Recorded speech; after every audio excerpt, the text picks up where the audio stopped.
اللہ تعالی وسلم علی النبی الکریم آمین برحمتک یا ارحم الراحمین۔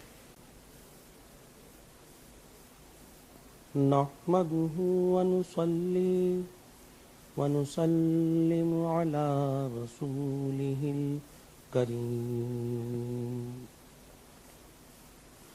وعلی آلہ وصحابہ اجمعین۔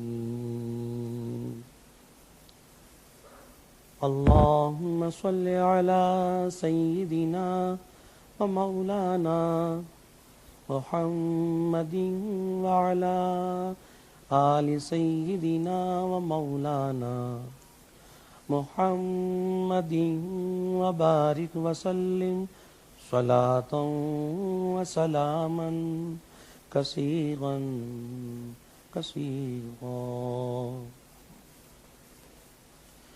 مولاي صل وسلم دائما ابدا على حبيبك من زانت به العصور۔ اما بعد، قال النبي صلى الله عليه وسلم: الزکاة قنطرة الإسلام، صدق رسوله النبي الكريم عليه الصلاة والتسليم۔ توفیق الہی اپنے مرشد پاک کی برکت سے آج کی حاضری میں ارکان اسلام میں سے ایک اہم رکن زکوٰۃ کے بارے میں اور اس کے بعد صدقہ فطر کے بارے میں اور عید کے آداب کے سلسلے میں کچھ بات کا ارادہ ہے۔ اسلام کے ارکان 5 ہیں: ایمان، نماز، زکوٰۃ، رمضان کے روزے، بیت اللہ شریف کا حج۔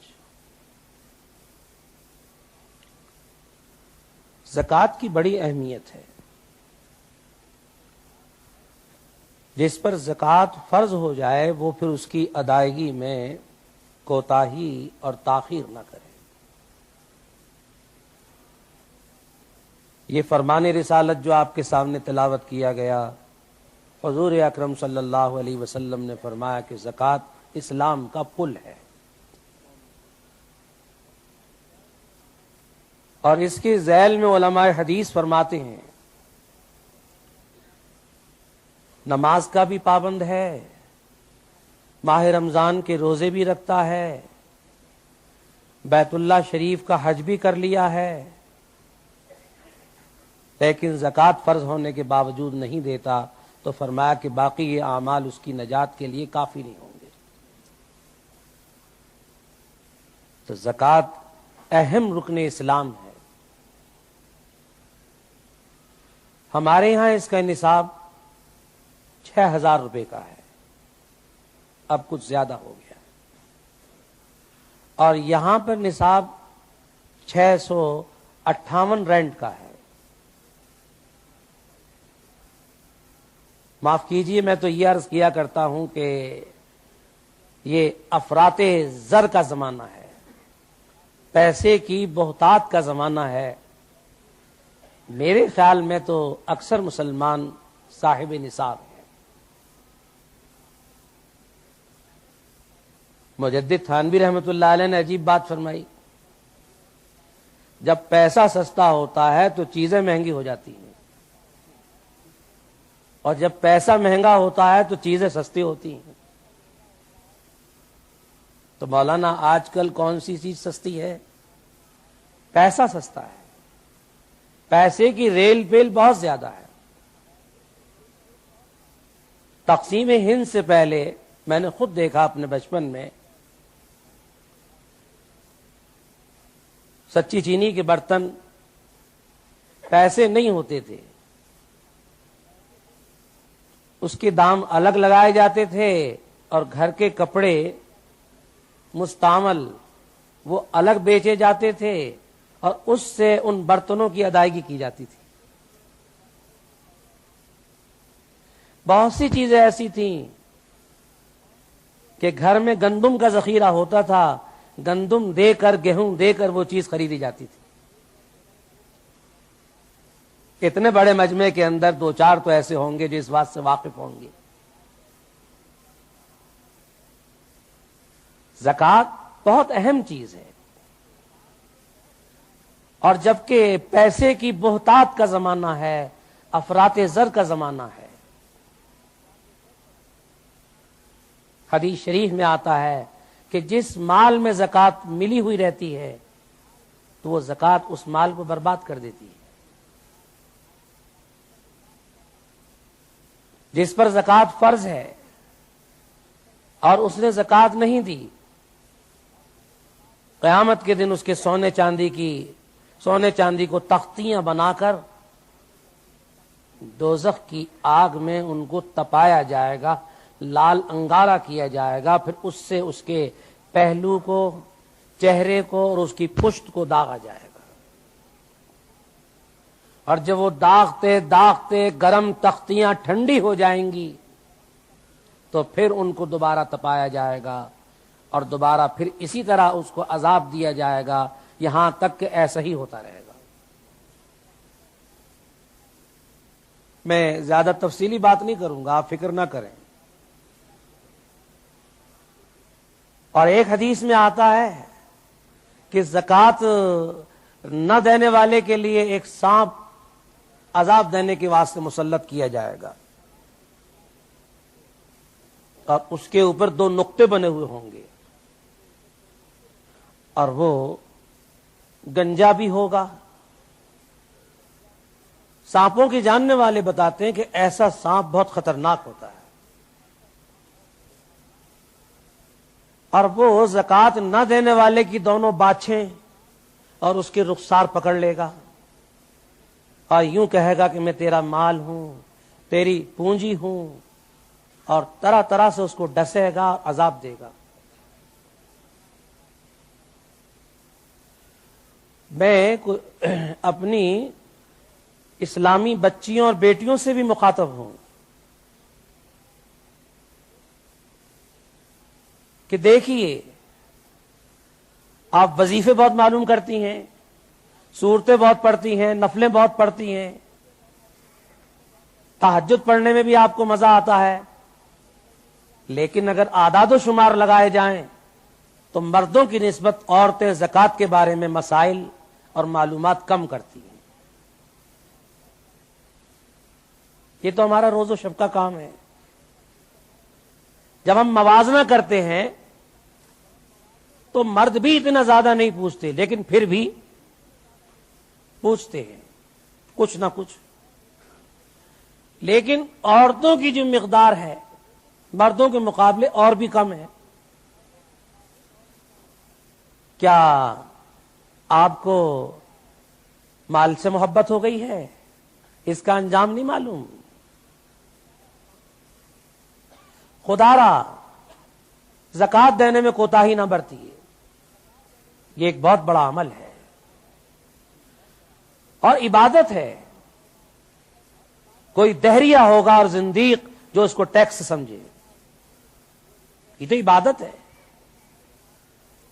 ذات باری تعالیٰ نے آپ کو مال دیا ہے زکوٰۃ دینے کے لیے، اور اسلام کے اندر دولت کے انجماد کا کوئی تصور نہیں ہے.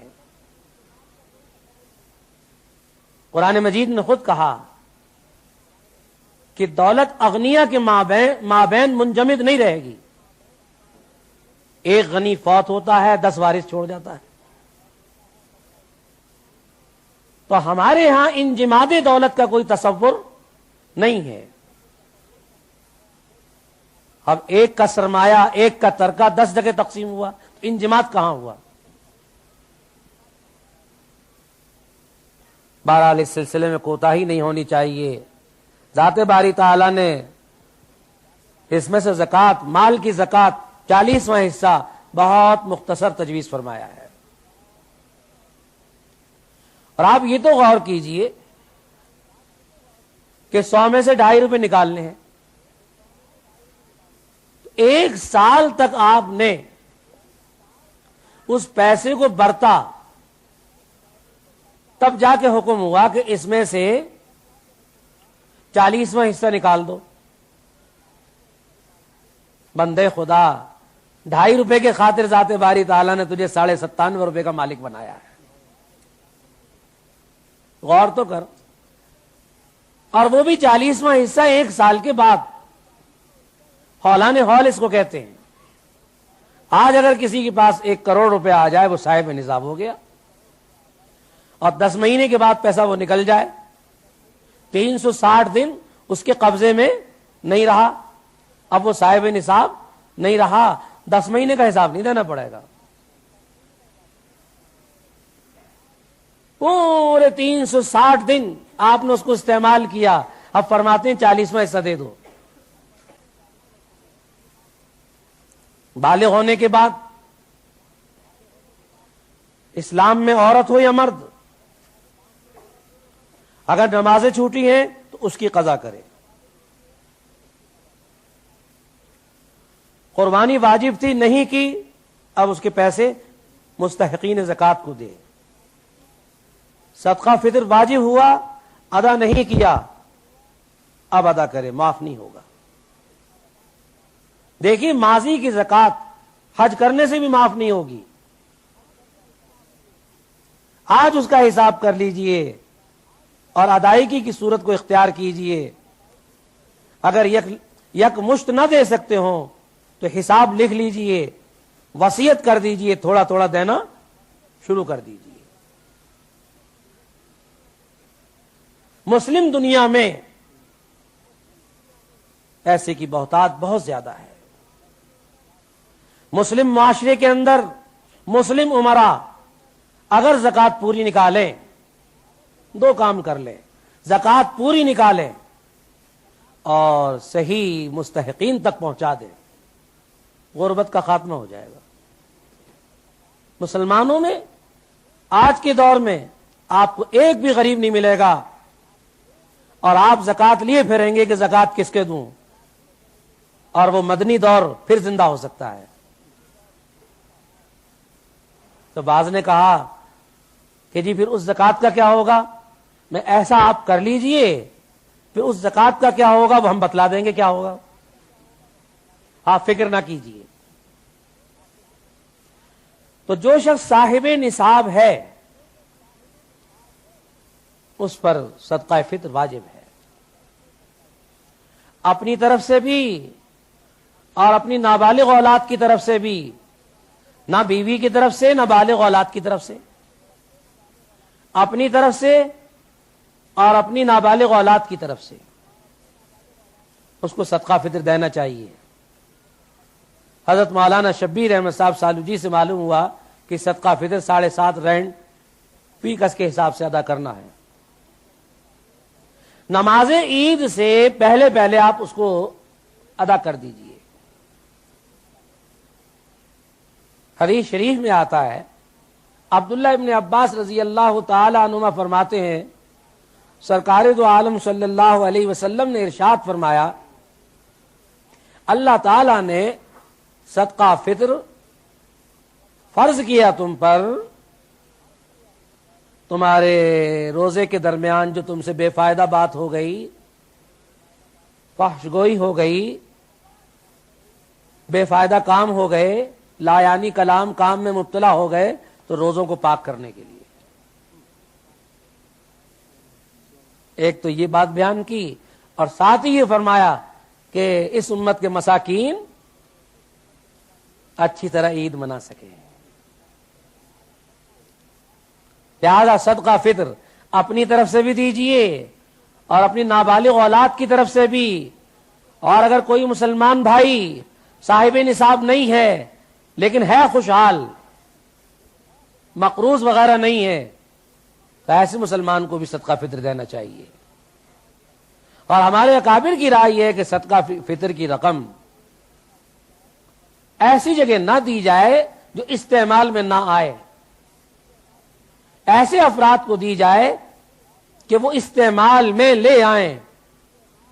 ایسا نہ ہو کہ کہیں بینک میں ڈال دی جائے، فکس اکاؤنٹ میں ڈال دی جائے، بینک کا بیلنس بڑھا دیا جائے، معاف کیجئے گا منجمد ہاتھوں میں چلی جائے اور یہ رقم منجمد ہو جائے۔ نہیں جی، یہ چاہتا ہے، ہمارے اکابر فرماتے ہیں کہ بھائی جس طرح دی جائے اس طرح استعمال میں آ جائے۔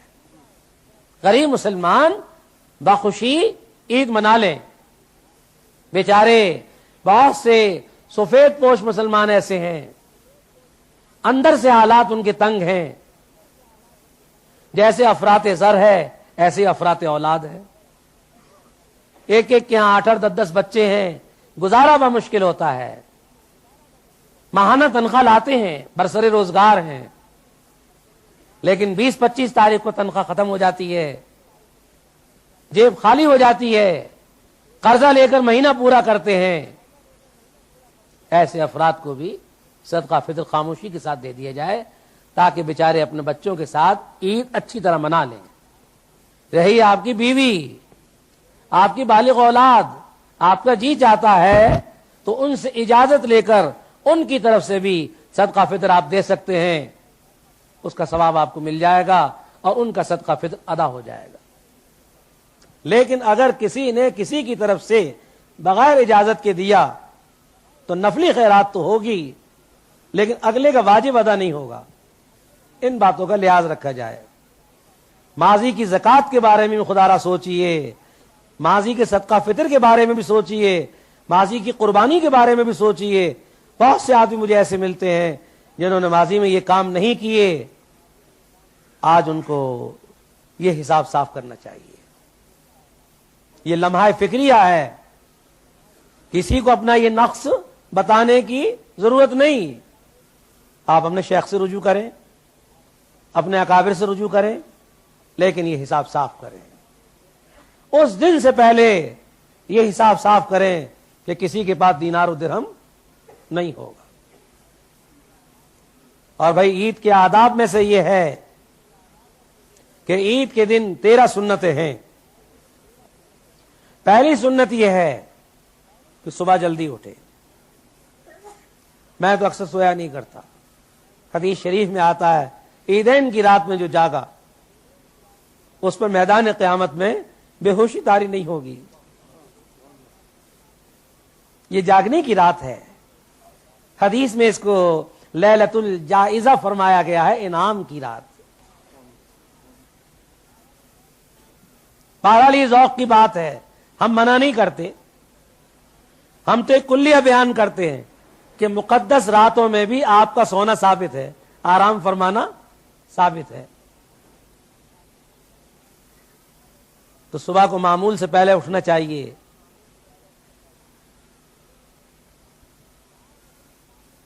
چار غسل اسلام میں سنت ہیں، اسلام میں 4 غسل سنت ہیں، یا اللہ چاروں نصیب فرما۔ نماز جمعہ کے لیے، لباس احرام کے لیے، عیدین کے لیے، وہ میدان عرفات میں وقوف عرفہ کے لیے۔ یا اللہ مہربانی فرما، وہ میدان عرفات جہاں سال میں سب سے زیادہ مغفرت ہوتی ہے، جس میدان نے رسول پاک صلی اللہ علیہ وسلم کے قدموں کا بوسہ لیا وہ میدان عرفات نے حضور کے قدموں کا بوسہ لیا ہے۔ یا اللہ وہاں کی حاضری سب مسلمانوں کو نصیب فرما۔ اسلام میں یہ 4 غسل سنت ہیں۔ اب موقع جمعے کا تو مل ہی گیا لوگوں کو اور ملتا رہتا ہے، اب یہ عید الفطر کا جو غسل ہے یہ سنت ہے۔ اگر کوئی تہجد کے وقت نہا لے تو فقہا فرماتے ہیں کہ اس کو غسل عید کی سنت کا ثواب نہیں ملے گا۔ جب صبح صادق ہو جائے، اگر اس نے اس وقت فجر سے پہلے ہی غسل کر لیا عید کی نیت سے تو اس کو سنت کا ثواب مل گیا. لیکن صبح صادق سے پہلے اگر غسل کیا تو اس کو اس مسنون غسل کا ثواب نہیں ملے گا، چاہے وہ اپنے فرض غسل کا ثواب لے لے. کیا خیال ہے مولانا؟ بری بات تو نہیں؟ سنت سے بڑا درجہ تو فرض کا ہے.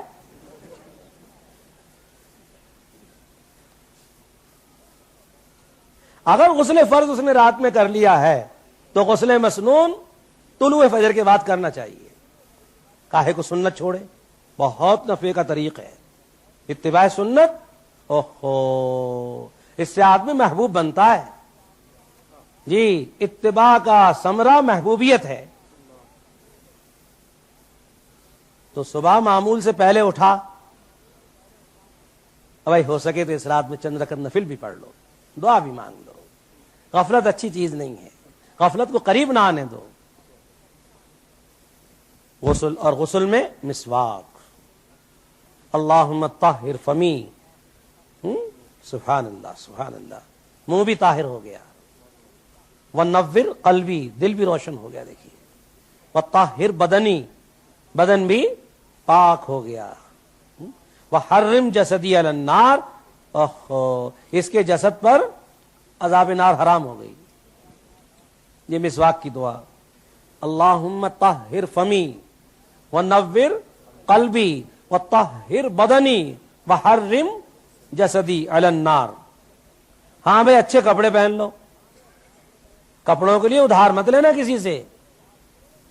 جی، آپ کے پاس جو کپڑے ہیں اس میں کوئی جوڑا ڈھنگ کا ہو، ذرا اچھا ہو، اس کو لے لو بس. جی، دھو لو، استری کر لو، اور کیا ہے. نئے کپڑے سلوانا کو واجب ہے. ہاں، یہ گنجائش کی بات ہے، جیب اجازت دیتی ہو تو مستحب ہے. بے شک نئے کپڑے وہ تو بڑوں کے ساتھ ایسے ہی کچھ دھینگا مستی کر لیتے ہیں. حکیم الامت مجدد تھانوی رحمۃ اللہ علیہ نے فرمایا کہ عجیب بات ہے، ہمارے ہاں عید گاہوں کو عید دکانیں کہتے ہیں. عید گاہ تو بھول گئے، ابھی تک ہندوستان میں عید دکانیں کہتے ہیں. اصل میں وہاں لگتی ہے دکان. تو ایک حلوے کی دکان ایک شخص نے تخت لگایا، اور ایک آدمی اپنے بچے کو لے کے آیا تو کہنا ابا مجھے گو آ رہا ہے. اب کہاں بٹھائے؟ تو اس نے حلوائی کو راضی کیا کہ بھائی اگر میں کہیں دور جاؤں گا تو نماز نکل جائے گی، مہربانی کر کے اپنے تخت کے نیچے اسے ہگوا لو. حضرت تھانوی رحمت اللہ علیہ نے فرمایا دیکھا آپ نے کیسی عید منائی جا رہی ہے عید دکانوں میں، اوپر حلوہ اور نیچے کیا؟ اچھے کپڑے ہوں، ادھار مت لینا اس کے لیے. یہ 4 سنتیں ہو گئیں، اور 5ویں سنت ہے خوشبو لگانا. اور 6ٹھی سنت تیل اور کنگا. اور 7ویں سنت یہ ہے عید گاہ جانے سے پہلے، عید الفطر میں ہے، عید گاہ جانے سے پہلے کچھ کھجور وغیرہ کھا لے، بس کافی ہے اتنا. اور 8ویں سنت یہ ہے کہ عید گاہ جانے سے پہلے صدقۃ الفطر ادا کر دے، اور اس سے پہلے جتنی جلدی ادا کر دے بہتر ہے، تاکہ کسی مسکین مسلمان کے کام آ جائے. اور 9ویں سنت یہ ہے کہ عید گاہ جلدی پہنچے. اور 10ویں سنت یہ ہے کہ وہ عید گاہ پیدل جائے. اگر کوئی عذر ہے تو بے شک سواری پہ بھی جا سکتا ہے. اور 11ویں سنت یہ ہے کہ ایک راستے سے عید گاہ جائے، دوسرے راستے سے واپس آئے. اور 12ویں سنت یہ ہے کہ عید کی نماز عید گاہ میں پڑھے. حضور اکرم صلی اللہ علیہ وسلم جہاں پر مدینہ طیبہ میں مسجد غمامہ ہے، یہاں پر عید کی نماز پڑھایا کرتے تھے. تو بادل جمع ہو جاتے تھے باذن اللہ، اور بہت سے بادل جمع ہو کر شامیانہ ابر کا تن جاتا تھا، تو اس کو غمام کہتے ہیں، غمامہ. اس لیے اس نسبت سے، غمام کی نسبت سے مسجد کا نام مشہور ہو گیا الغمامہ، بادلوں والی مسجد۔ اللہ تعالیٰ وہ ٹھنڈا سایہ اوپر دھوپ میں آپ کے لیے ابر رحمت کا قائم فرما دیتے تھے۔ تو دراصل یہ جگہ جو ہے آپ کی عیدگاہ کی مسجد ہے، جہاں پر ترکوں نے مسجد تعمیر کرا دی۔ اور 13ویں سنت یہ ہے کہ راستے بھر جاتے ہوئے بھی آتے ہوئے بھی عید الفطر میں تکبیرات کہتا ہوا جائے، اللہ اکبر اللہ اکبر، لا الہ الا اللہ واللہ اکبر اللہ اکبر وللہ الحمد۔ اور عید کے روز ہر قسم کی نفلیں، اشراق، چاشت وغیرہ جو صبح صبح پڑھی جاتی ہیں، نماز عید سے پہلے مکروہ ہے، منع ہے، اور نماز عید کے بعد عیدگاہ کے علاوہ اور جگہ پڑھی جا سکتی ہیں۔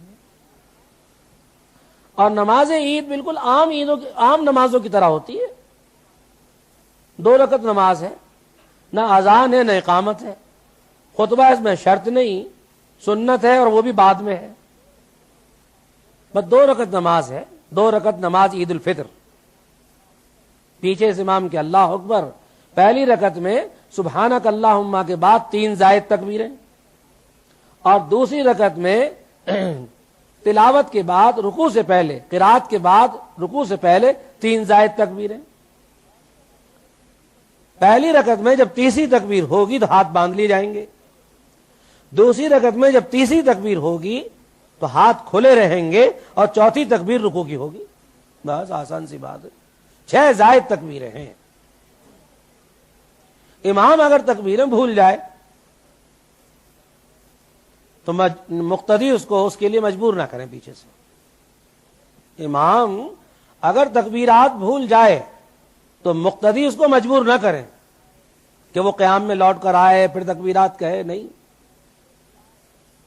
اس کو اختیار ہے کہ وہ رکوع میں بھی کہہ سکتا ہے، اور نہ بھی کہے تو کثرت انبوہ، مجمع کثیر کی بنا پر اس نماز میں سجدہ سہو نہیں ہے، نماز ہو جائے گی۔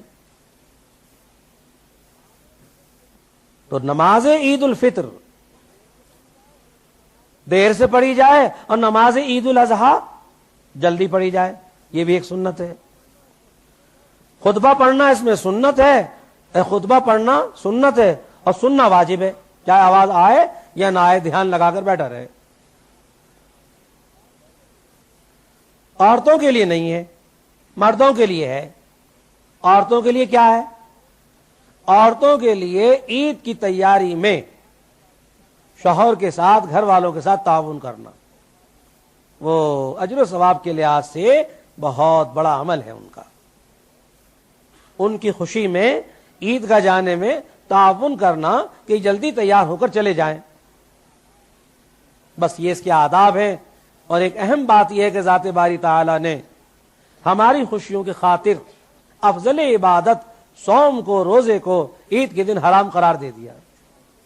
اس لیے حضرت والا فرمایا کرتے تھے کہ عید کا دن یوم افطار کبیر ہے، عید کا دن یوم افطار کبیر ہے۔ یہ تو بھائی کھانے پینے کا، کھلانے پلانے کا دن ہے، کھایا پیا جائے اور خوب دسترخوان کو کشادگی اور وسعت دی جائے۔